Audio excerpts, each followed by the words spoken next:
incredible. The Nigerian Air Force coordinated ransom payments to armed bandits in exchange for an anti-aircraft gun seized from the Nigerian Army, the Wall Street Journal said. In a desperate deal that was brokered as President Muhammadu Buhari was planning a trip to Katsina, the U.S. outlet said 20 billion naira was delivered to the bandits in Rugu Forest by a Nigerian Air Force official who leaked details of the operation under anonymity because the military realized that it would be too risky to leave the weapon in the hands of violent criminals operating in an area the presidential jet would fly over. The rugged, lawless jungle that covers parts of Kaduna, Zamfara, and the president's home state of Katsina has served as a vast haven for bandits terrorizing Nigeria's northwestern communities. A large portion of kidnapping plots emanate or terminate in or around the forest, security agencies have previously warned. The mission to buy back the anti-graft gun began with a handoff from a high-ranking Air Force intelligence officer in the capital, Abuja.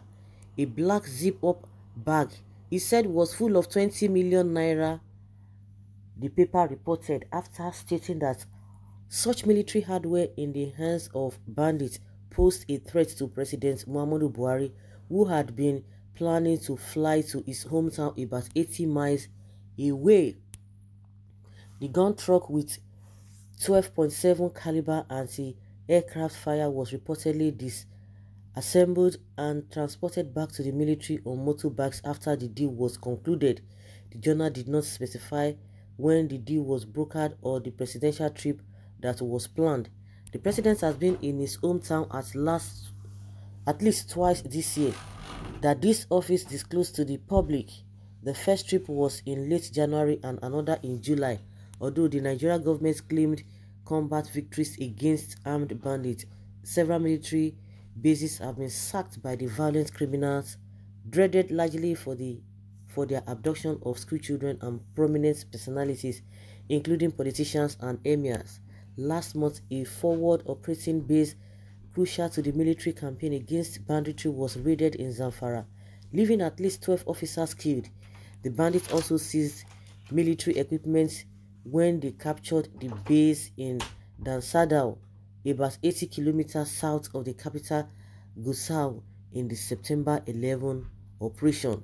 Less than 2 weeks later, on September 24th, bandits again struck a joint base of security forces in the neighboring Sokoto state, killing several soldiers, civil defense officers, and civilians. The Nigerian Air Force also confirmed on July 19th that bandits had shot down one of its fighter jets, but the pilot was able to eject without, and there were no casualties. The incident came as Mr. Buhari was visiting his hometown for this year's Salah. It was not immediately clear why service chiefs opted for ransom payments in the operation described by the journal. Military weapons that fell into the hands of Boko Haram insurgents and bandits were usually destroyed by airstrikes. The Gazette has yet to hear back from the Nigerian Air Force about the reported 20 million naira ransom paid to bandits. Anything can happen in this country. The more you look, the less you see. Nigeria Air Force pays bandits 20 million naira to avoid shooting down Buhari's plane.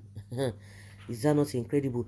Do you know the last time that these bandits went to attack NDA, while 2 officers were killed and 1 was abducted? After like 1 month, the other officer will learn the same thing, that the soldiers were trying to gather money from families and friends, to gather money to pay ransom for the man so that he could be released. Before we could say Jack Robinson, the army just came out and told us that they have released the man. The major has been released. And how did you release the man? And no bandits was killed, nothing. They just told us that the man has been released. So they themselves have been paying ransoms. So if you are going to dance this story, you are on your own, because anything can happen. The level of incompetence in this government is something else. A situation whereby the bandits are given free hand to operate. What do you expect? What do you expect? It is just really, really, really unfortunate. Yeah, it has gotten to that level. We have not heard that the most of the weapons or the equipment being taken from the Nigerian army by these so-called bandits and terror Boko Haram. They are the same. They are one and the same. They've not been able to get them back at all. But we only hear every day, we have repentant Boko Haram. They will even be bragging. The last time we heard the report of the repentant Boko Haram, they told us, I think some days back, they told us that 13,000, over 13,000 have surrendered. Onto what? They have surrendered, and people have been asking that, why can't they tell you a lot of things or a lot of secrets about this so-called terrorists? Why can't they tell you how they operate and all those equipment? As they are surrendering those themselves, are they surrendering those equipment they took away from the Nigerian soldiers? No.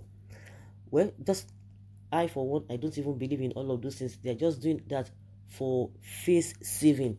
I think I will join bandits because money is flowing in that sector.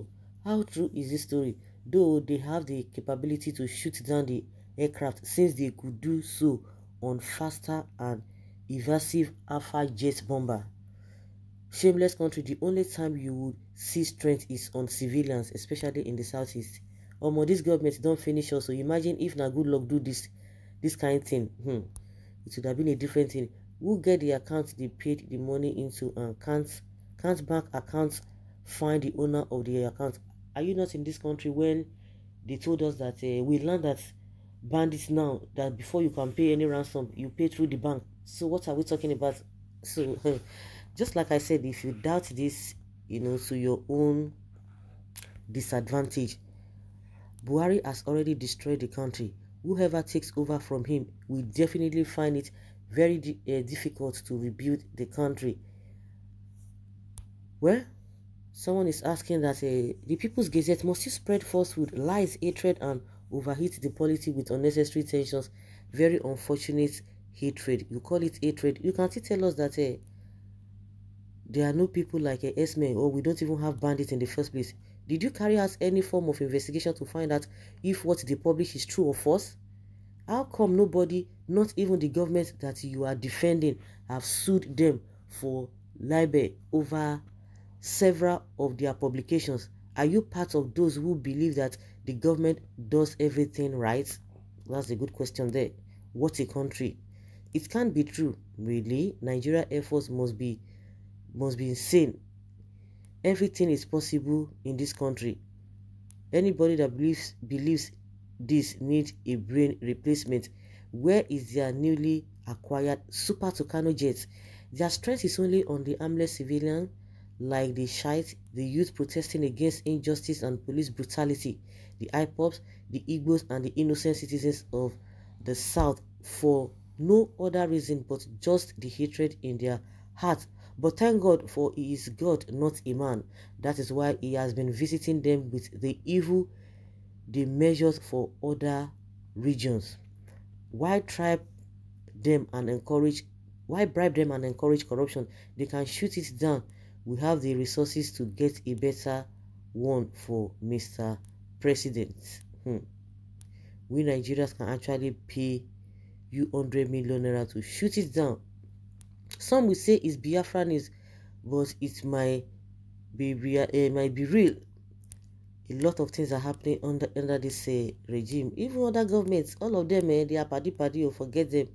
Whether PDP, whether APC, whether Obasanjo, whether whatever, they cannot all be trusted. It's just that you begin to weigh the heavier evil, if you can put it in that manner.